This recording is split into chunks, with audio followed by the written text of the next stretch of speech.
Matondi na bino nyonso balandi ya SML13 télévision tokutani lisusu na posto ya lelo pona libre débat magazine na bino bolingaka mingi kwa porter les bino pe kwa aborder ba grandes actualités en République démocratique du Congo kaka ndenge wa momesano to bandaka na breaking news to pe information na beaucoup c'est oui 9e jeu ya francophonie ezali annulé te ezali plutôt maintenu na République démocratique du Congo ba nouvelle date ebimi ekobeta maobe na 2023 à partir il y a le 28 juillet, Tikuno le 6 août, nous avons une décision et un comité d'organisation et la francophonie au la République démocratique du Congo. Il y a une nouvelle date au Pessibino Lelo. Oui, délégation, il y a l'Union européenne et qui déjà mon lobby. Kokotana na mbosoko dia président ya chambre basse du parlement ba uti ko so la pe ba rassurer accompagnement na bango na processus électoral ya 2023 et ko sala malolenge nini bango moko balobi au travers ambassadeur belge accrédité na République démocratique du Congo. Oui, breaking news esili tokobeta na bino siko mama na likambo tokosola na tongo ya lelo na mayo etali basi jo ezali ko déranger actualité ya République démocratique du Congo esengé na biso tolobelango guerre entre Tony Mwaba et Gilles Alingeti et Mathieu sous la surface ba surfacturation na tournoi interscolaire où t'es kobeta ma awa balobi obek ba kosi ba montant ba liembongo na ministère ya EPST Gilles Alingeti lobby et si a déposé qui même dossier ya ba détournement na mayo ko tali na ministère wana et sengeli penza na ba konzipe bazuzi ba kamatobe mokano ba kanga bango parce que ba dalobe na infraction ba koseli transco que transco a kamata ki monta ya $120,000 américains pour na transport et mobilité mais transco yé à la kisika ka ba preuve na IGF ka kamata ki lomea na maboko on a $16,000 pamba. Donc il y a une différence, il y a $104,000 et c'est volatilisé car il y a un transco et il y a un propos de Kozil à l'Ingeto à outil Kobimana silence nae outa lobby et napo quoi. Oui, toko lobby la paix retrait. Il y a deux aéronefs il y a Kenya Airways au Ezalaki bapesaki Congo pour 6 mois na contrat na bango ya leasing ou ezali ya location. Congo ezalaki une incapacité ya ko tenir engagement na ye na kati ya ba clause wana nde yango Kenya Airways a retiré ba avion na yemi balo apesaki biso bon ba kongomani balobi pour à travers société na biso ya Congo Airways balobi bango nde ba renouveler contrat wana te alors que ba source proche ya Kenya Airways ba confirmer babi ezali pour des raisons d'insolvabilité gouvernement congolais azali une incapacité ya ko honorer ba engagement na ye to kobeta penza masolo autour il y a des sujets wana na kati ya libre débat na biso ya mokolo ya lelo nazali obena maître Yekoy ali na biso elongo analyste indépendant maître Silva Mbote na yo pe boyi malamu na libre débat Mbote ndekonono Mbote na balandi nyonso ya libre débat ba kongomani nyonso Mbote également na ndeko Louis France directeur général de Big Manager topesi mbote pa ya zomi akola na biso na ndako azo mbote na ye kasi na lingi yambo tokota masolo na rappeler na bakonzi surtout na mokambi ya komina ngalima ete bosoto oyo yalaka kiki ya kolongola na nzela na tronçon ya DG7 Kamunganga kokende pompage bosoto wana ezali kaka ezo créer embouteillage. Mais également, bateau baza exposé pe bazo teka na saut de mouton, bazali toujours koko bawana. Et sengeli ete bakonzi ba anticiper ba mikano na esika tango nyonso baye baka kosibir ba makambo ekoyeba na kokoma. Voilà un peu ndekonono. Merci maître Zakbo Oyekoy pour na ba précision pe moi biscuit moke otuko kopesa pona moko kambi ya commune tozali pe na moko ya bilenge bayi opposition azali moko ya ba cadre ya nouvelle lan moko ya bayi politique Bruno Mimbenga mbote na ope boyi malamu na libre débat mbote mingi ndekonono merci pour l'invitation et puis mbote na maître tozana na plateau topisi mbote na ba kongomani banso bisika bazali iloko moko na ngaki ko loba ndekonono eza ko sala passe tozo comprendre te musala ya SNEL société Oyo Butali Lotili qui a bailli Kongomani. Qu'est-ce qui ne va pas? Parce que ça fait un bon moment de constater que les Congolais, les Kinois, les Kola, la Molili, on dirait tout ça, na Singapour n'est pas dans les biscuits pour les arater. Il y a un moment tout ça pour tout na ba autorité ba bisabiso s'occuper courant ezwi bokono ya coronavirus yango wana na mikolo eza koya tokokende kotambola mpona kotuna toyeba pourquoi bakino bakolala molili. Merci na invitation na bino. Je crois message et les kani ba congolais ba yoki mbela ya mwana mboka bino mimbenga dans les jours à venir tokotambola pona ko réclamer l'otili qui na kati ya ville ya Kinshasa. Très bien, Bruno Mimbenga bokotambola pona ko réclamer l'otili qui na kati ya ville ya Kinshasa. Tokozalobe na ndeko Danuke Fula ali déjà na nzela ko rejoindre biso pe na ndeko Trésor Congolo Tshisekediste biso déjà tokofungola déjà bal na biso na libre débat ya tongo ya lelo na ko bandobe na maître Yekoy Maître Zagbo yo olobi ndenge nini komona lelo Gilles Lalingeti abima isusu na silence na epona ko dénoncer ba détournement et aussi la terre virus wana on dirait lati ba politique batu mususu ba lobi batu ya IDPS ba ali intouchable Tony moi ba lobe ministre ya IDPS mais ministère na ye ba ko reprocher yango mingi na makambo c'est pour la deuxième fois o Gilles Lalingeti ayi ko lobela kaka makambo ya Tony moi ba oyo moni makambo ndenge matoni mingi ndeko nono ezalobele pasi pe mawa na mboka Congo. Likambo oyo etali détournement et comme indire nzembo. Nzembo ebetami, toyoki, na sima eloko moko te ebongwani. Détournement ezali ko changer destination ya mosolo. Mosolo bapesaki posa likambo songolo. Kasi na esika sa likambo wana esali yango te ekoti nde na mabenga ya bato ndeko nono naloba ntango nyonso ete toza nanu na nzela ya kosala po to atteindre oyo tobengi état de droit. État de droit eza kado te oyo gouvernement esengeli epesa biso. État de droit ezali oyo mobeko likonzi etia ete mboka Congo esengeli ezala état de droit. État de droit ndiko loba ete ezala na bakonzi ezala na bato oyo pe bazo konzama bango nyonso baza obele na se ya mibeko bango nyonso baza kotosa mibeko. Sikoyo makambo ya détournement ekomi lokola liste ekipo na nini tango IGF oyo kangama mina ndeko alingi ete tango abandaki biso nyonso tobetelaki ye maboko mais tango tozoko bato moni ete ndika koyi mwa kokanga monoko kovanda mwa kimia toza komituna mituna pona nini tango ye asali ba enquête na ye généralement ezaka ba enquête fiable alobi ete a constaté détournement na misolo oyo ebimaki na tournoi interscolaire oyo mboka na biso longonya na bango balongaki tango asisi esengeli atinda dossier wana mukanda wana na diva parquet fongola dossier ebenga bandeko wana eyoka bango soki mbilinga ezali kaka atinda ngo liboso ya tribunal po ete bato wana ba répondre si réellement basalaki mbeba c'est-à-dire détournement bayeba na kozwa etumbu oyo elongo bani pe misolo wana ezonga na libenga ya mbula matali ndeko nono pe eloko oyo tozo sepela mingi te pona nini tozo mona parfois ba procès spectaculaire procès salemi et après est-ce que misolo wana ezozongaka na libenga l'état misolo wana soki nete ezongi nini ezali kosala yango nde oyo ya motuya oyo esengeli to mituna lokola ba mituna donc soki ete bato babongolaki nzela ya misolo oyo batindaki mpona compétition eke ba surfacturation ezali esengeli ete bato wana bazala considéré te lokola ba protéger ya pouvoir ete bato wana ba répondre liboso ya bazuzi po ete mibeko ebana na kolobama.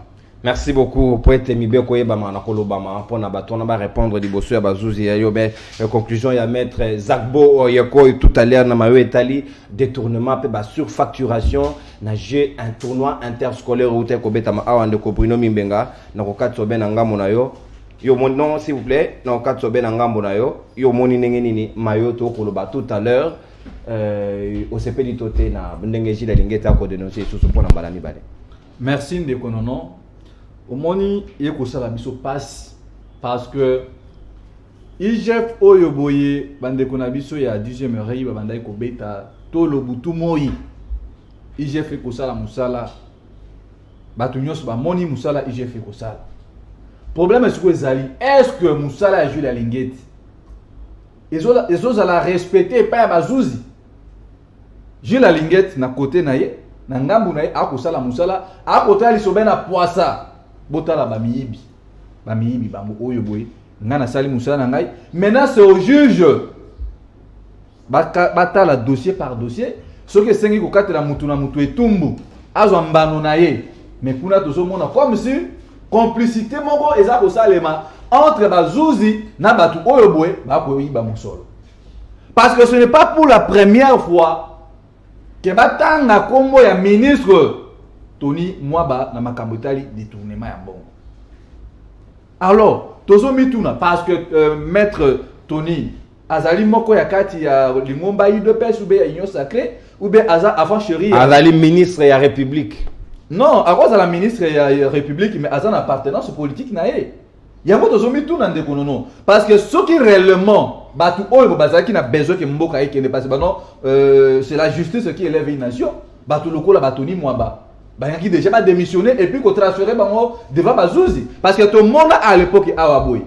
Mosolo ya gratuité de l'enseignement. Batou oyo boy iba kimbong bazu ba on bache ba on na kati ya boloko. Mais le même batu babimi ba ko réapparaître dans la Assemblée nationale. Ozomona que IGF azana Moussala makasi ya kosala parce que Bazouzi baza kosunga été. Yangana ozomona eza kosala soni tant ozomona babiloko ya bo eza à répétition et puis justice na côté na ya kosala Moussala moko te seke toki koloba que non si ma ba détournement oyo boy toki koloba que présidence peut-être après oui parce que mutu bakangie pona moyibi mbala liboso bopini réalité deuxième fois on suppose que derrière makambo oboji la lingette ya kolekisa Moussa na pour kolekisa tango pour rien d'où na esprit ya biso ba Bruno Mimbenga boy to yi ko démissionner pour nkuluka ko salir et ça soni tant to ko mona rapport bazolo ba que non Jules ministre Tony Mwaba a sali azui $120,000 a pesi na société à Trasco. Maintenant la monnaie tourner wana ba yi élève bana kotama na makolo awa boy bisika nini Trasco bana ko sa ba déplacement ko mabatu osomona la place crédibilité à batu salité donc ministre ya enseignement non seulement incompétence na kati ya secteur nae mozomona que non baza batu oyo baza na maîtrise même pas ya secteur bisika baza kokamba yango wana ndeko journaliste eza vraiment soni ya kozana batu ya lolengi ya boy biso toza ko proposer na ndeko Jules Linguette alembate a continuer Moussa nae mais tout le monde a clair ya tout le monde a pole na makambo bisika mbongo wana eza kokende parce que boki kokanga mutu mais so aboyi kozongisa mbongo osomona te que no bokusa Moussa ya punda merci yango wana to sengi na Bazouzi bazwa dossier batlandela bisika bayeba bisika mosolo mona mokei parce que toki kontimate $120,000 mais Trasco ko reconnaître $16,000 donc le reste en mbongo wana donc nous sommes le seul pays tant to ko ndekuluka mbongo libanda mais bon les gens na kati ya mboka o bakoki même ko résoudre le problème ya courant o bakoki ko résoudre le problème ya mai bakoki ko résoudre le problème ya nzela bakoki ko résoudre le problème ya enseignant mettez la bisika mbongo yo kende belé merci donc de $16,000 à $120,000 tu perds déjà une affaire il y a $114,000 et ça mbongo belé non non donc moi je pense que non il est temps que non bah tu vas comprendre que non régime oyobwe ils a régime et yen kozo misali sous au peuple congolais dans souffrance et non ya kosunga batu bakenda libuso. Très bien, merci beaucoup. $114,000 et c'est volatilisé Kaboy. Ndeko danu ke fula utu ko rejoindre biso. En même temps nako pesa yo mbote nako baksela yo na mutuna mbala moko bakose la ko be moto ya kufa. Mais ako DG ya Transco azali na bomo bakose lié $120,000 oya perceva ki na maboko mais ya ko brandir preuve asimba ikaka 16,000 na $120,000 ba pesa ki. Sur facturation ya boye na ministère ya EPST yo ko justifier en ndenge. Merci ndeko nono merci na bakongomani banso bisika bazali kolanda biso kaka ndenga ndeko danuna lo bato komesana toza komesana na nini bato bapesa ka erreur ya chiffre na lobaki liboso 104,000 na se tromper moke 104,000 et non 114 parce que dans 16,000 moins 120 moins 16 c'est normal 104 merci ndeko nono nyonso ezaka ba 100 danu ke nyonso ezaka ba 100 to salera ezaka ko cité ezaka ba 100 alors nakoki koloba eloko moko ravana kota na bakestion na makambo frene aloba ya liboso ezali toujours likambo na lobaka ya cité de la grâce mokonza mboka talango situation eza ko créer ba problème ebele na yambaki chef coutumier moko na émission na ngai na azako na mitendi kona alobelinga makambo ya situation na ndenge nini ayebisi ville province ya Kinshasa ndenge nini bandaki mokonzi mboka atala vraiment likambo ya site wana ezali vraiment na mbilinga baza kolinga kokosa premier ministre na ministre Molendo Sakombi kombo ya ndeko wana bakoloba mal si c'est mal balobi azali ndeko ya premier ministre ou bien azali camarade ya premier ministre oyo akopoussi premier ministre pona asingi na lokasa wana pona kobenga na bandeko baza wana alors que bazali na bosolo te ya mibale ndeko nono nazalaki na Kinkole isalinga imawa pe passe comment na ndenge bandeko na biso bavivaka na Kinkole c'est terrible modèle salité oyo izali na libongo ya Kinkole kokende na libongo ya bapeshe nzela izali te mituka kutu ya kokoma mituko babengi na kombo ya spinter oyo tobengaka na 207 speed de mort ekokoka kokoma na libongo te nzela izate na ebite soki bourgmestre ya ville province ya Kinshasa ya nini ya commune wana akosala musala te na ebite commune Nsele oyebi ke ndeko nono isalinga ipasse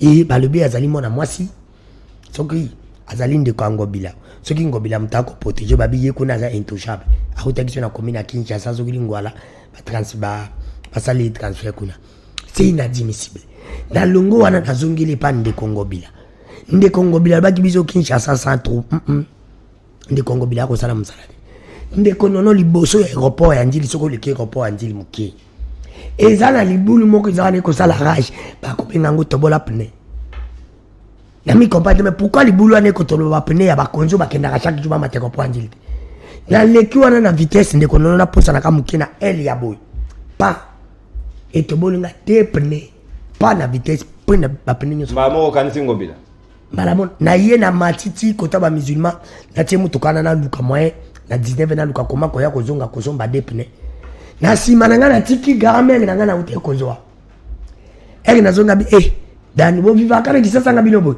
mituka nyonso bandoke na moins de temps 5 mituka ko le karawa tuku ko to mais abo nzelo batu balikango ngobila lubi Kinshasa centre eza Kinshasa centre te Kinshasa ba zero batu ezali ebele ngobila ko sala msalade alors wana na démission na bina ko kende nango tina suka ngobila ke libo le kaka ya reprendre Njili mukena ngambo ya soko uti ko reprendre za ko ya Kinshasa na ngamba loboko na mbala soko za ko kende na ngamba loboko mwasi côté ba ante amour za kama liboso likamuki très bien pour raison parce que tu as 1 minute nango wana nako wi nako tika makambo ya Tony mo bana sina loba na lemba na loba ke soki tozalaki na ba ministre il fallait ba démissionner ba limoger Tony mo baza parmi Tony mo ba ministre ya mais mbala liboso lobaki Gilles Alingeta za na acharnement pour na preuve mon côté mais sikao ya mbala mibale ba koseli peka ndeko nanga ministre ya économie Tony Mwaba na ministre ya pétentique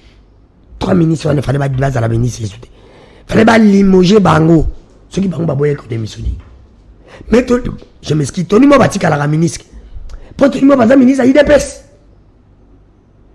nino Tony Mwaba ko sala biso lelo depo kokoso ya kosa imkoza mboka ya liboso mongo zala détourner makambo ya nini ya examen to kaka yina lingeti mage kenga ndeko danu nazalaka nasepelaka na lingeti tena makambo musalaka parce que tolo ba pepo solo pepo simbo détournement ezali na président salingeti akendaka te poni makambo za kusema mbi professeur Kinshasa c'est comme ça lingeti azalaka soki asala enquête yona peut beaucoup coopérer à bête de seno soki yona beaucoup coopérer te osola te fa betao donc Tony Mwaba victime Tony Mwaba za victime te mais Tony Mwaba makamba ko sala za réel mais ce que problème est ani alingeti ba détourner za ko sala ma part pour nani na kendaka ba côté mususu te mais ambalo azu muto yi depes mabeza bon muto yi depes Tony za lelo e banda kala Tony sala kangi Tony azelo ko balobaka soko moni mwana soza Tony Tsinzungu ibake mama na zanasi Tony Mwaba nda komi ko pesa alingeti na Tony Mwaba sen yo na ole sauté ngana zibona ngana beti na batu mususu sala oyo lingishe mafu Tony Mwaba za suina bato ba ko protéger de côté mususu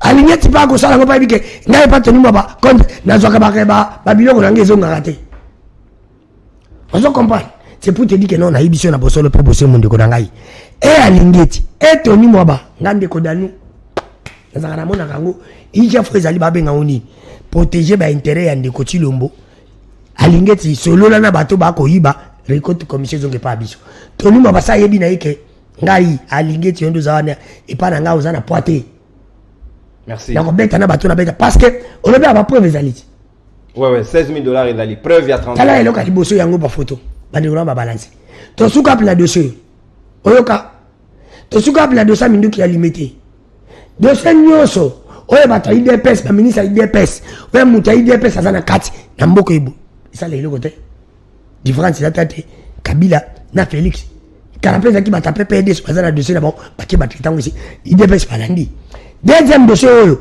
to kozonga ngana o semaine ko ya to kozongela ngo to bango aribu comment on appelle to zakana la même situation évolution ko zalate parce que déjà 30 ko kufite ba ko sela ka moto ya kufi ya le baji comme $16 000 bongo le reste nana ibi yo ya ba merci merci Dano Gefula nana ibi yo ya bana maître Zagbo Yokoy na ozongo be na ngambo na yo yo omoni lolenge nini un moment to comme on dirait ba enquête ya IGF comme le quoi ba trompe bato bakoya c'est vrai un moment pe ba procès ko landa ba kangi bato ba memi bango na tribunal ba sambi si manango ba kei boloko quelques jours quelques ba bela kaka ba politicien paf a comme libanda je crois méthode nino esengeli koti en place to population et comment trop regardant vis-à-vis à Bamambabo pour détournement on est là on a des faveurs à la population le autre qu'on déplorer misère donc on déplorer ba camion anti-incendie ça qui était samedi na poste à mercredi monte tumbi et tumbi banda qu'on a l'église bato baziki na des bonhommes mais et donc en réalité mon on profiter na ba politique qui to côté ndeko nono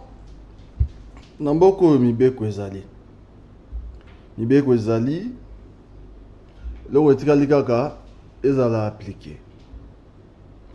On vous dit par exemple le nom IGF, un service quand même pour moi crédible. Service il y a présidence. Il y a un problème se pose à est-ce qu'il y a Moutaza sous la supervision de, si on peut dire ainsi, la présidence sous un service relevant de la présidence, alors qu'il est contrôlé les sous-présidence. Là aussi se pose un réel problème. Comme un juge est parti. Là aussi se pose un réel problème, à qui est contrôlé chef naï. C'est ça le grand problème aussi. Alors, problème, il y a détournement de Konono. Il y a un qui n'est pas le tourment, il y a un Nzembo. Nzembo, Bato Babini, et après. Monsieur Soukou Toutoro, qui est parquet Fongo le dossier. Ti tokeli bosa bazuzi ba misusu ti to bangisi ba caméra pour voir retard ndenge bazo sambisa bato et comme il neti par là pour voir le bac non effectivement il y a état de droit non état de droit ne s'arrête pas là état de droit ezatango maman wana tekaka lipa akozwa likambo na moto moko songole ya monene ba se présenter devant bazuzi pe mibeko elobama sans parti pris ozomona le loyo bakani moto akoti boloko oui on est à servitude pénale maintenant mon solo ya zwaki mon solo ataki na libenga na ba compte na ye mon solo ya sombelaki bandako misolo ya ba kongomani ekozonga te mbongo eko se volatiser ekozonga na caisse impact problème eza ko se poser ça impact ya ba enquête ya IGF finalité nango, aboutissement nango, c'est ça que nous voulons. Parce que IGF a un rôle, il y a contrôle. Si qu'on finalité à contrôle, oui, c'est vrai qu'il y a un parquet, qu'il y a devant le tribunal, bah sanction à prononcer, jugement, mutakoti boloko, et d'ailleurs na boloko on soit côté, avant na ba condition moko eza bien. Pourquoi? Parce que mutusoka ke na boloko na prison makala, a la possibilité de recevoir chambre.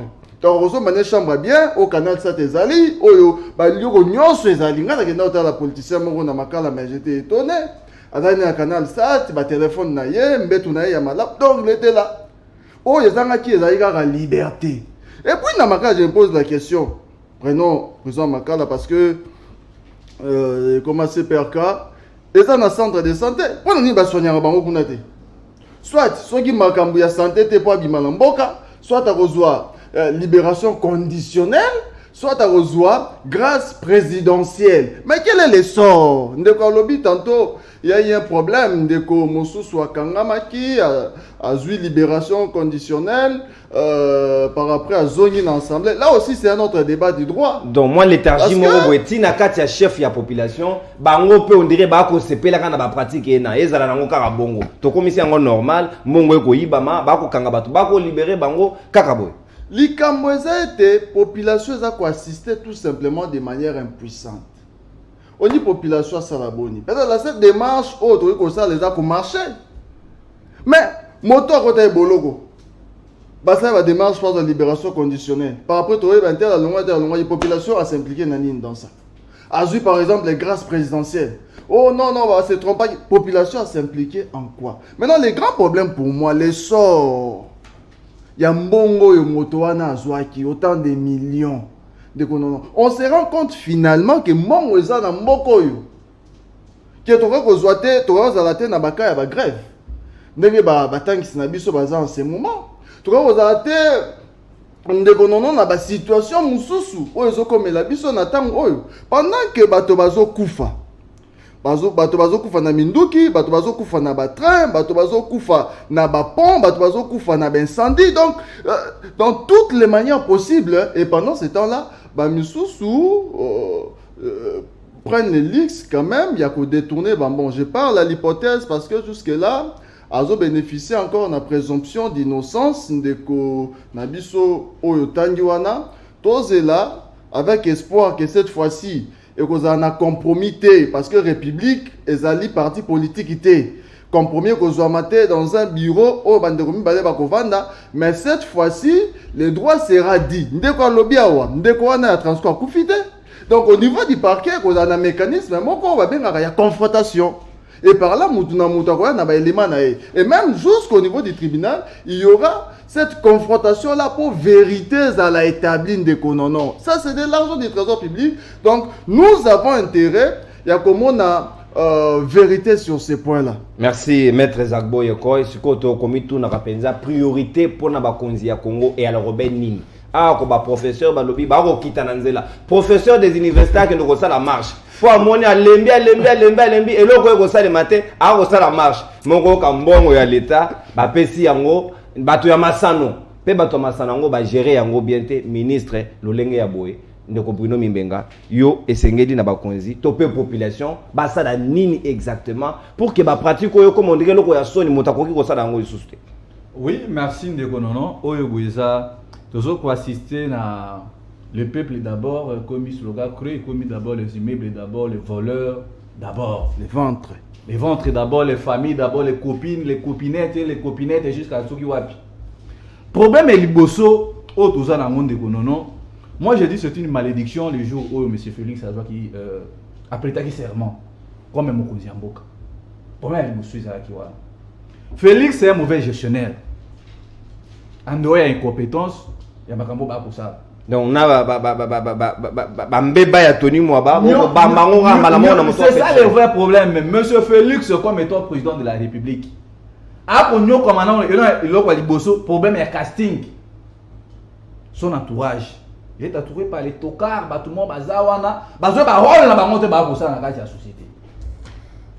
Ozomona na première place ezali. Tangu yo ba longolio ba tombolo mokonzi ya mboka. Le problème n'est pas Félix, c'est un problème, il y a planification.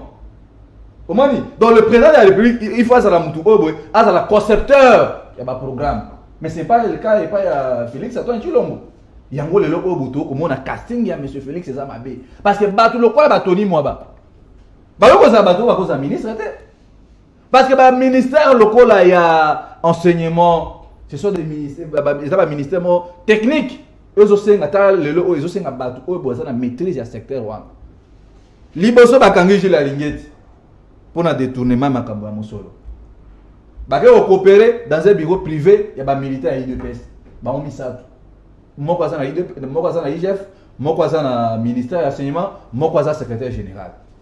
Ba trouver solution, il est que parti politique. Donc le pays est géré comme peut-être que Herba ko nommé Tony Mwaba. et aki moto moko azaki na maîtrise ya secteur wana parce que ya zali moko yo kanga na sisa ya zali moko ya ba oyo amonaki que détournement ezali conseil ma mafia ezali ko s'organiser autour ya recrutement ya enseignants ne dara guerre na yena Willy Bakonga à l'époque croyant que hier oya ça la mieux mais on dirait que c'est du lueur. Mais là Willy Bakonga na Tony Mwamba qui était à la maîtrise ya secteur wana donc côté la badouté donc ministre de tutelle Tony Mwamba la hauteur aux la ministre ya secteur wana lelo oyo boye mbongo nyonso to koyoka kuna ba détourner mbongo ya santé coronavirus moko se retrouver na mandaka pour préparer nzela pour na chilongo mbongo wana est-ce que zonga na trésor public 16 millions de dollars oyo makambo ya coronavirus ti lelo oyo c'est un 2 millions de dollars ya ba congolais oyo makambo ya saut de mouton. C'était prévu qu'on a 10 sauts de moutons sur l'étendue de la ville de Kinshasa. Bon, on est-ce que zonga, mais bateau na nyuso bazali banda. Lelo oyo boye to koloba. Pour moi na keno, bateau ni mo bandenge lobby de kunanga danou, abi que non, a osa foutre na jeu la ingeti. À l'époque même il y a Joseph Kabila oh bateau IDP sonda ko ibisa biso awa. Souche. Ya bana examen d'été zaki na 1500 francs. Lelo soutoni mwaba souche moko ekomi na 24 000 francs congolais. Et puis à l'époque ya Kabila so bebisi souche moko ba couper ça yo, ya moi litabisi ya ofele. Mais dans le régime oyo ya chile gelou. Au bebisi souche moko au somi 24 000. Donc so bebisi 3 4 5 souches.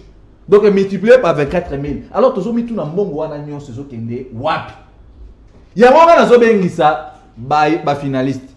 Na zo bengisa ba seigneur pour ça la pétition, pour tambola poto eba finalité ya mbongo wana Tony Mwabaza kozwa soki kokende wapi ube ko servir na nini. Et puis tout le monde a clair na mbongo oyo bonyonso. Pour la deuxième fois, tu ko permettre ngo tendeko. Tango to ko mona awa boye gouvernement za na problème yo kende ko luka mbongo libanda, mais mbongo za na mboka ba Tony Mwababa ko saka nango. Donc ça kotali c'est que non, Congo c'est un pays de riches. Oh bolelo za comme si ngezaki na régime ya Kabila soko yibi ba kozwa yo ba tio mopanzi mais na régime ya Kabila ba na kozwa yo ba tio mopanzi ba écarté yo mais oya Tony Mwaba qu'est-ce qui se passe pourquoi mutu ba ko kanga toujours na même likambo pi mutu ba soko tio ko maintenir ye soki tozui ministre ya économie tozui ministre ya SU Moindo Nzangi tozui ye Tony Mwaba ce sont des ministres oh ce sont les médiocres il faut pas longwa mais pourquoi ba soko continuer garder batouana. Merci. Cela veut dire que nous va protéger à M. Félix. Donc il y a un ozomo attend toujours ba makambo onyo soza pour revenir na mutu ya Félix parce que yende mutu anomaki batuana. Donc à supposer que non batu autre ko travailler na bamo à parfaite collaboration mais ce n'est pas le cas autre ko vivre yangwana oza komona na 2023 Félix n'aura pas un discours ya koyebisa ba kongomani d'où incompétence na ye na batu nonso e koya na mutu ya Félix. Merci. Donc le peuple congolais azala très vigilant parce que ba manifestation dans les jours à venir et kozala ya makasi parce que trop lingate que non batu ba ko yiba mbongo peuple a ko souffrir ko zanga transport banzele kufi ngobila kuna ko saka mbongo chaque jour kermesse bimi na 10e rue telle opération zéro tour na Kinshasa. Merci. Ko non ils a passe yango tozo bengi sa peuple congolais patience c'est ce que tozo continuer toujours kotika la bandeko oyo botan biso nde toujours ba perdant yango to ko bengi sa peuple azala vigilant na batu lokola batoni momba et puis na ba les restes des très bien peuple azala vigilant de kodanu ke fula soko kei na pays lokola Allemagne okota ta kokololo ya Hitler akoki kokoma mokonzi ata chef de rute na ba mboka mosusu soko kei soki moto a détourné mosolo à l'état ezali na ba conséquences tina 4e 6e génération ba koki ko accéder na ba poste ya gestion ya mosolo te. Donc au créer limite même na ba membre ya famille na yo à cause ya bozoba na yo. Mais na Congo to komisanga mon message. Tozali 6e pays le plus pauvre au monde. Moko yo kana mboka wana batu ba détournera 100 francs te 1000 francs te kaka ba million kaka ba 1000 kaka ba 100 ezali obesoni population lolenge wana sengene ya se comporter lolenge. Ndeko na yoki na mtuna na yo me eloko mona ko yipsa ndeko na ngai ya lobi ndeko tilo mbazana problème ya entourage. Non. Nana zoka entourage na ye. Eza yimoko ni mtazaka entourage na ye bazala yemoko nende kotilo mbonde so zalaki na bosolo pe bosembo olunga kende kotilo bazana problème ya choix ipana ye ayibinde kosala choix ya malamu te olobi kana entourage na ye wana wi yemoko mtazu bango ti yemo mtasala ki choix na so basala ki choix ya malamu alingaza na entourage ya malamu wana nazongeli yo na place olobike pomme ya casting nakei na makambo tolobaka ya football soki entraîner asali casting ya bajoueur mabe eloko liboso basalaka nini balimujaka entraîner batiki no bajoueur balimuja entraîner seleki ndeko Chilombo fo kolongola ye fo kolongola nde ndeko Chilombo nde tolongolaki Kabila nsima tokozwa moto mosusu entraîner bien. Donc malheur ya mayo nyonso ba détournement okoma nango Chilombo. Oui. Mais malheur ya ba congolais comme on dit que Chilombo ezaki Kabila nazo bisi loko boko bandeko baloba omoni ngana lo ba bosolo pe bosimbo ngala ninga ko ba vérité bandeko ya pouvoir awa bisi bato balobi biso nde tozawana Mbemba Moïse bazali mabe bakosala makambo na bosolo te bayebisaka te mokonzi ya mboka basali badéclaration na bango sa basolola bongo natuni mpe ndeko nono ndeko Chilombo oyo aprononce déjà na toyebi na union sacré ozala candidat ya union sacré atunaki Mbemba atunaki Moïse sikoye tokoloba nini neti Mbemba afandi na ye bo akokaka Félix candidat président na ye loko ayaki na union sacré akontinue na union sacré. C'est ça le grand problème. Moïse afandi boye Félix candidat na babavi oyo na babilan médiocre ale andimi na ye wana baope baloba te eloko bomambuko eza bosolo mpe bosembo eza te eze Félix yake bomoni bato neti babati bamboso bango baza na bango normal bana bona bambition te bakoloba na boka se Félix alobi bango balobi amen me bato bana bambition ozo komba place là où le bras blesse bosolo eza te kolobaka ndeko Chilombo ndenge tokomona badétourné kosalema na mboka na biso ndeko nanga bamillion nga nayebisaka oke différence ezalaki nini na Kabila ezalaki oyibi toyoki te batie yo mopanzi mais régime ezali toyokaka monta na régime nde tokoyebake bamillion ezalaka na yoka bamonta régime ya Kabila tobandi oyoka te tokika balongole ministre ayibaki monko eba monta makasi laika ya boshap ante guillemets mais la régime boyoka bamonta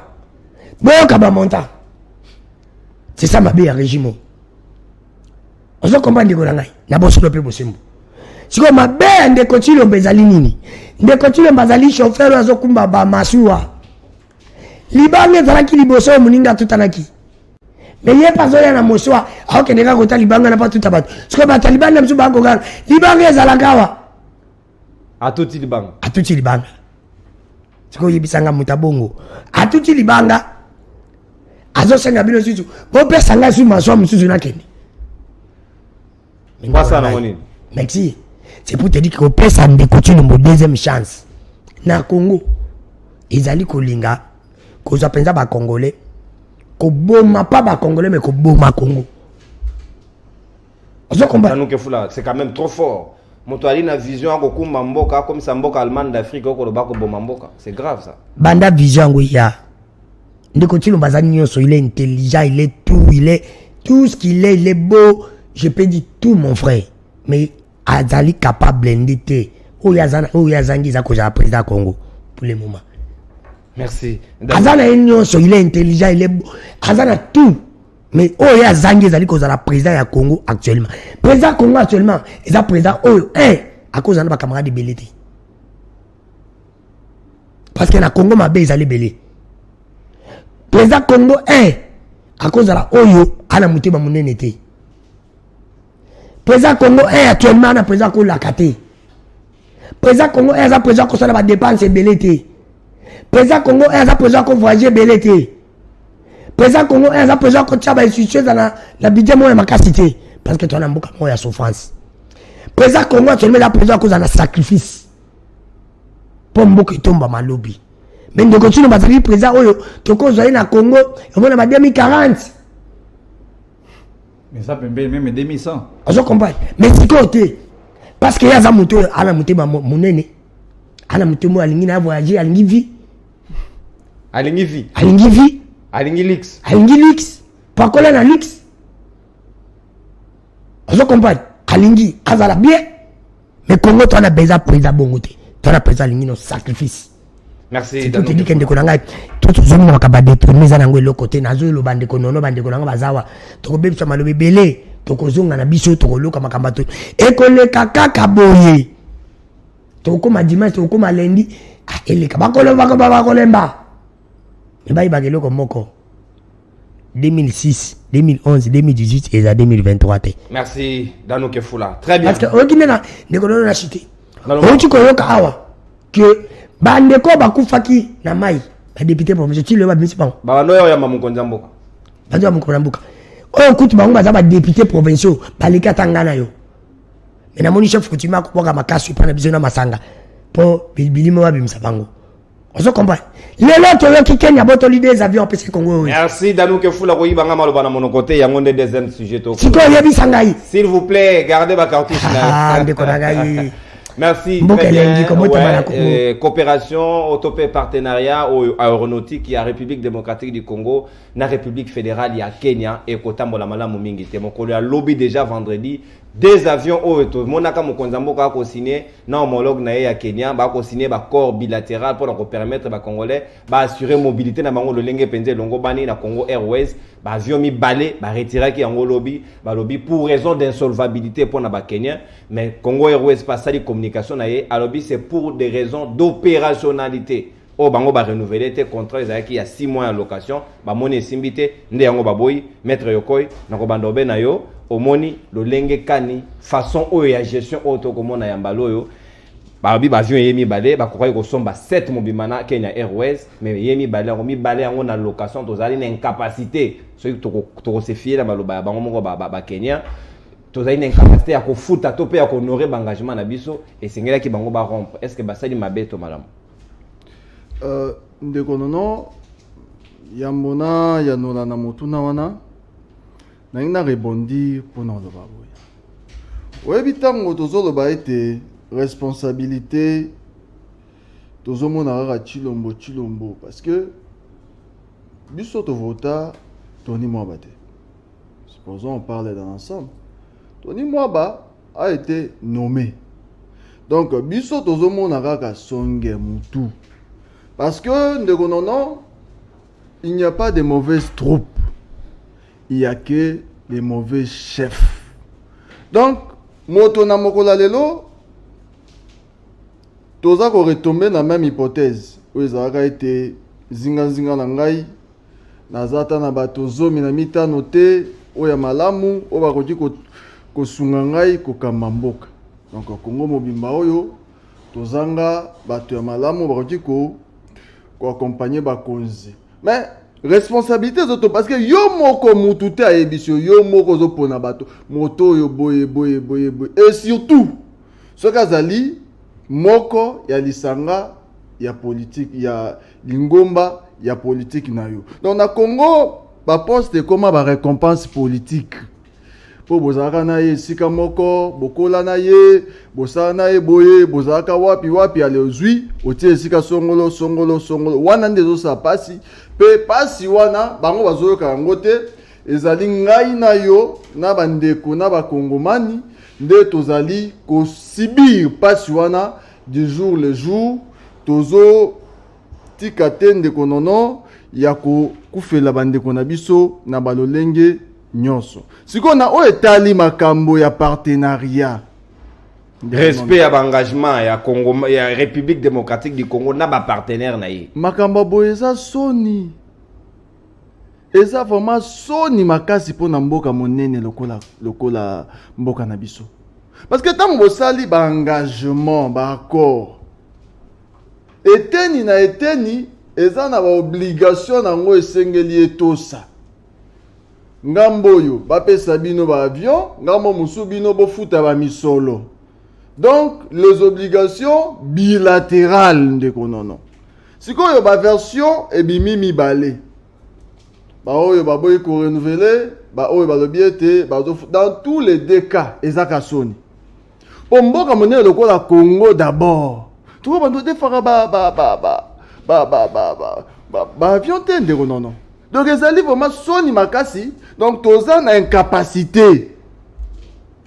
Na mokola lelo ndeko nono banda mokonzambo kazali est-ce que vision na ena nous ni nezala qui pour na secteur mais wana comment Kabila a réussi à redoter attaque ya mingi te ko relancer Congo Airways na 4 avions mais Félix Tshisekedi aye a une incapacité pratiquement ko bakisa bango ata avion mi bade pour justifier ndenge ndeko nono quand vous devenez président de la République hein, et sengeli ozala na vision dans chaque secteur dans chaque domaine il y a vie vision de koti lo motango azokoma parce que tango oza na vision te na secteur wana tango kokoma okobanda kotatabana okoyeba to sala nino kosala potopoto c'est ça le grand problème de konono vision ezaki ni na secteur wana et puis même ministre sectoriel wana tango nini bazo sala depuis qu'ils sont là 3 ans 4 ans yango tozokota nino bango basali donc oyo bango basali ezali koyeba kodefaka koyeba kodefa ba avion et par après toyeba kofuta de donc bref ndeko nono pona ngai eza soni makasi koyoka ba makambo boye koyoka nanu kete esengeli todefa ya mibale koyoka ete toza na makoki te et pourtant toza mboka moko balobaka potentiellement riche Kenya zana nino lelo biso tozangi o biso toza makoki te ko mobiliser ba moyens. Bravo à lui, au président que vous avez cité, même si politique n'aïe également Nazaki totalement en désaccord. Mais ce qu'il a fait, il a fait. Maintenant, Ndeko Félix, bien que dans les années où il sali, a redit que ça la tête, madame, ce qui est grave, Nazo Sili Sawana, a le bien été à soi qui t'a ébellé à Kosala. T'a ébellé wana, c'est-à-dire, à Limboli Moro était 2 ans. Yebaki kolekisa wana FCC mais so data tozui 2 ans na 3 ans ni nezebele na États-Unis va ça 4 ans mais on présente un bilan donc eza déjà aveu il y a échec na politique na Ndeko Félix donc makamba bopo na su ki sali susu ezali vraiment soni makasi et ali soni makasi oui Transco déjà na flotte na ye soki Transco bato Congo Airways ngaki na loba na flotte na ye ali na difficulté Makambo ekoki ko se justifier pour le fait que gouvernement ezwaki engagement ya ko sponsoriser ba billet to pe ba déplacement ya équipe nde championnat li na foot ko beta malisusu te ba ko futa Congo Airways mbongo te peut-être misolo wana esingai ko sunga Congo Airways abanda moke ko honorer ba engagement ndenge basiniaki mokonzi ya mboka signé na kati ya lokasa na président Kenya mais ko sutuka lelo contrat yango ba résilier yango sentiment nini oyo bino bo kongomani bokoki kozana nango pona mayina. Oui, merci Ndegonono. Sentiment que c'est l'humiliation pour toute une nation, le quoi abisso. Donc Kenya a raison que Congo est incapable de produire ne fût que tige coton. Est-ce que c'est pour ça qui mauvaise politique à Félix? Baba ina biso toza makasi na mabina. Toza makasi na mabila na mabina na montre à Lix Félix a kolata mokasi à 10 000. Te wana yo bakisi balobaki wana. Mais pas que ça va photo bomona. Na minute oyo boye Ndegonono. Nous avons des dirigeants, ils sont comme des bergers aveugles qui contrôlent le pays dans un trou. Parce que, ce qui est total, ce qui pensa, Félix a un programme d'action de mon côté. Ayaki le col a fait nani o hérité mba na beta li bakuna zéro. Il ne s'attendait pas un jour à cause de la présidente de la République. Donc, c'est inutile d'avoir un président de la République comme Félix, mais il est utile dans la société. Article 91, Mobeko Likonzi Amboka Nabiso. Et lobby que non, président et premier ministre va élaborer un programme d'action d'ensemble. Oh le boye, premier ministre a commettre en applicabilité. Donc, et tu vois comment on a ça à Malukonde. Azoé Banini a ça la terre parce que Félix n'a pas un programme cohérent. Il y a un baso potana, kuna jila lingete aiba, kuna nano kuna pe aiba. Parce qu'il y a kati ya propagande ya Chilombo. Aibisa Abiso. Article 43 de la Constitution. Une bonne éducation pour tous.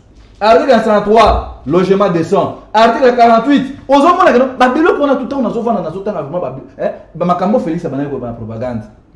Article 43, Félix a bomi éducation à a pesi gratuité de condi. Ba professeur wana de l'université, ba kutambola.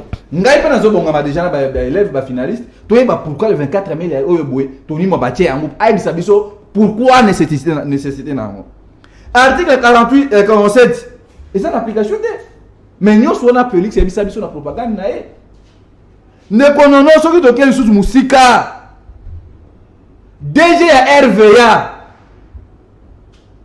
asali butumi balé na prison makala babimisi ali ya mbongo ya ba aéroport ya ba aérodrome ya mboko na biso okobisa ke non société lokola Congo Airways zangi musolo siko déjà RVA mbongo ebele o ayiba bakangi paye batie na makala aki asalika mokoloto na koti na union sacrée Félix Abiboya ba justice tout sepela pour le moment Félix c'est un mutu oyo boye alingaki azala mutu moko ndenge ndekundanu alobi ya sacrifice Togumba ba chemise, to tonga mboka, to ça l'élaborer ses enfants. Mais Félix se comporte comme Fali Poupa.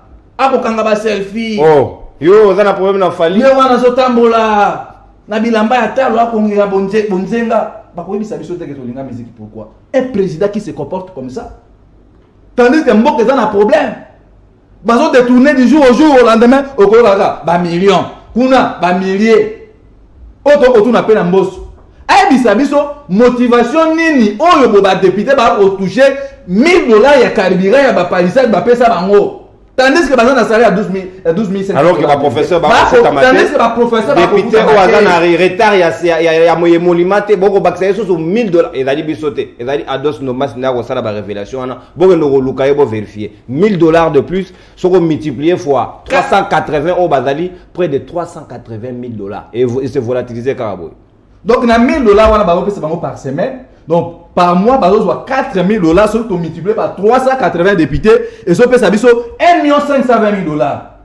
Mais baza incapable ya ko fouta ba conseil d'université. Mbongo wana ba zo pesa ba député motivation na bango ba ibisa biso ya wapi. Bon, soki ba député déjà 380 ba ko toucher $1,520,000.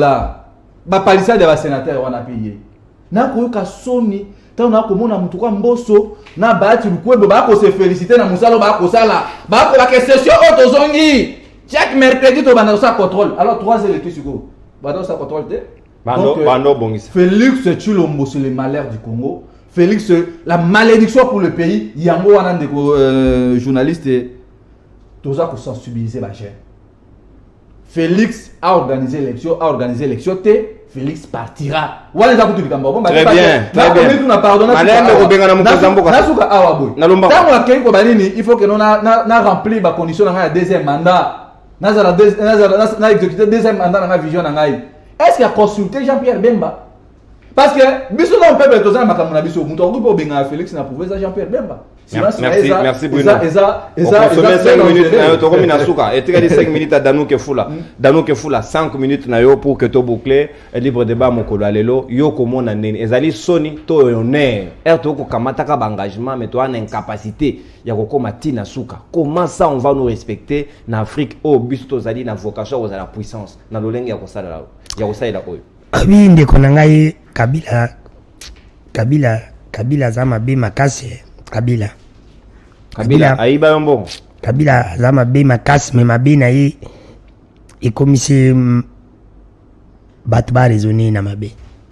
Kabila avait très bien compris que na komisa ndeko Tshilombo président pour ba congolais ba kanisanga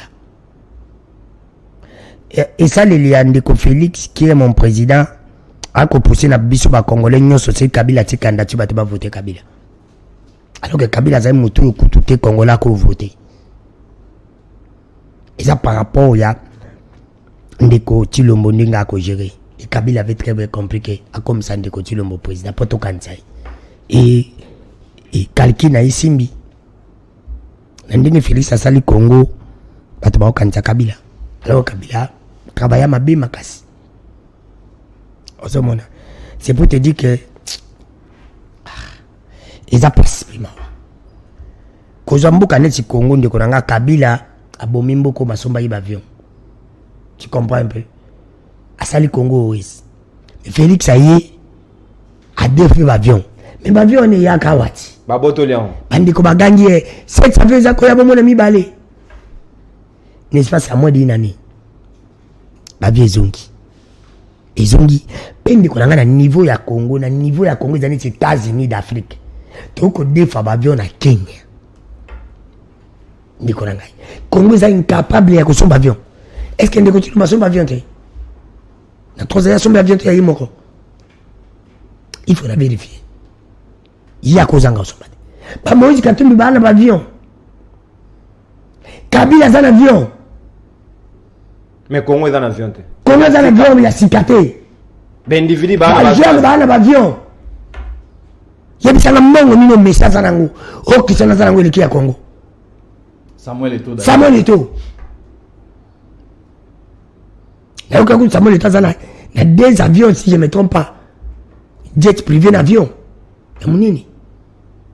Et Congo, c'est l'avion. Et c'est la biloko, ma tante a pris tika biso. Et là, kala, et pour moi, on a bamboka musu ya Afrika te. Na Europe, baba so ba moni yango. Tu vois, bisangai. Na biloko bongo. Apo yenga na lubanate. Bataille de personnes ba okima bandi ko ba mikoro ba ba yate. Mikoro ba yana invité ba ya lubani. Ndiko nangiza passe. Après na ina TV na gangi Fati Beton. Deuxième mandat sengango, ana posa ngonga. Kobo ko sengeza na mpe problème te. Nzambe pe biso yo to senga ipa nzambe e po na pambola bato msote ngo ba kezamba yo ka prier te. To senga chaque jour nzambe pambolanga. To ka pambolo te za ki pa lo ba pe na peuple za normal. Peuple bo pesa nga deuxième mandat. Mais prier ne peuple yo kango te. So ba yo kango talo ba ke peuple yo ki ete. Peuple yo ki menda boy. Ndinga senga to yo ka. Mais to pesa te. Akoya na epe na meeting to ko ya peuple. Kasa pesi mu Congo. Ah, yote. Emta koma na ina kanzi ram. Akanzi zando. Akanzi my god. Akanzi avion. Akanzi ba avion, akanzi ba pouvoir ba location. Akanzi l'Allemagne d'Afrique. Ah, ndiko nanga. C'est pour te dire que non. Totika. Ndiko Kenya a décidé ba avion. Mais à Botoli. Te, bo ko ba bien te. Ba lobite ke ba Botoli. Ba zui ba avion na bango po biso to futi te 6 mois ba pesi biso. Mais ba Botoli non. Mais tout ça. Ba letifu ko ba ko ne ba sana kana ba biso to futi te. Ko ba benga kana kina lingala. Congo ezali kijamfuka. Congo ezali kijamfuka. Ko yokisamboka soni te. Congo efuta kanyongo te. Omono yo bangi sana FMI ya banque mondiale ko Congo te. Ndeko Chilomba futa kanyongo te. Nakala to bando bonyo nyoso Kabila. C'est pour nyoso yi. C'est pour Congo futa kanyongo te. La vie zongi. Mais ba ganga ki biso na teva ba kiziti ba billet d'avion. Tu ba kiziti ba billet d'avion ba comment voyager pamba pamba non. Recette pe matiti. Oui. Parce que ba mbongo recette matiti ba osana muni. La billet d'avion kiti, c'est to bando voyager na 10 personnes comment voyager par exemple 15 mais rotation comme ça la 3 par jour. Mbongo faut compter belé. So mbongo faut compter belé non non de ko non mbongo ali za ko kende wapi. C'est pour te dire que ça les soni. Parce que les gens de Kochilo ont défi avion et zongi. Si tu peux deuxième mandat, pas de façon. Pour avion défi zongi. Deuxième mandat, tu peux défani. C'est pour te dire que ndeko tout tika et le koto koloba. De Kochilo mbo azana nyoso, azana nyoso. Nyoso mtazana ngaza mayela za tout. Azalite ko mériter ko za la président ya Congo. Ndenge Congo ezali lelo. Merci Dano. Congo ezali président ko azala besoin sacrifice. 10 milliards de réserves. Ils ont président oté alingi bato ba mona yende ko nangai. C'est pour te dire que total ande mboka yako kende. Total ande Congo za ko kende. Na ko mona c'est comme si soko tali Congo otali ndeko Chilombo otali Kabila omilo bolobi ke soki biso ba congolais te confier na DPEX de bato wana kaka bango ba diriger Congo. C'est pour te dire que na Congo to za na biso na bato ni to ba biso to boko to pana na mboka ba benga ba bovier. Ba bovier wa boko la bangombe. Oko tala ke bovier na za bangombe na bangombe za ina odisi. Mais bangombe ko sila, bangombe ko sila, bangombe ko sila. Bangombe olingi ka bovier wana. Merci Dano. Soki to continuer na ndeko Chilombo. To za bangombe. Ko za bangombe na Congo za banani. Ah, Dano Gefula, c'est pas facile. Merci, Maître Zagbo. Bangombe na Congo zali ba richesse na biso. Donc, aussi là. Et aussi là, te Congo est un scandale géologique. Bino boyebi wana te. Merci beaucoup. Na bino nyonso bolandi biso bomoni ko sala passe penza na nyonso to kolobela awa. C'est vrai que par moment bokomo ndenge côté na passion, mais ko sala passe mboka yo ko avancer te Congo ko telema yo ko stagner, économie sur place makambo ya soni ya lolenge ya boye na ba avion. O ba pesi bino bozali na incapacité ya honorer ba engagement na bino to ko yoka boko sala ka ba déclaration pour na ko justifier l'injustifiable et ko sala soni. Ba détournement pe to lembi ba kongomane na bango bafungola miso pour que to kamata ba konjo bazali responsable pour que Congo kende liboso. Merci Nabino pour la confiance. To kotani lundi pour na posto ya sika pe ba numéro ya sika. Au revoir. Surtout, un petit détail, donc on va dire ça, anniversaire, il y a papa Lubiku Roger a fêté en lelo, papa il y a Mireille Lucien Cézena, et c'est important, ma casse 80 ans, ça s'est fait. Papa, joyeux anniversaire à toi, plein de bonnes choses et succès, libre débat et Canisio, au revoir.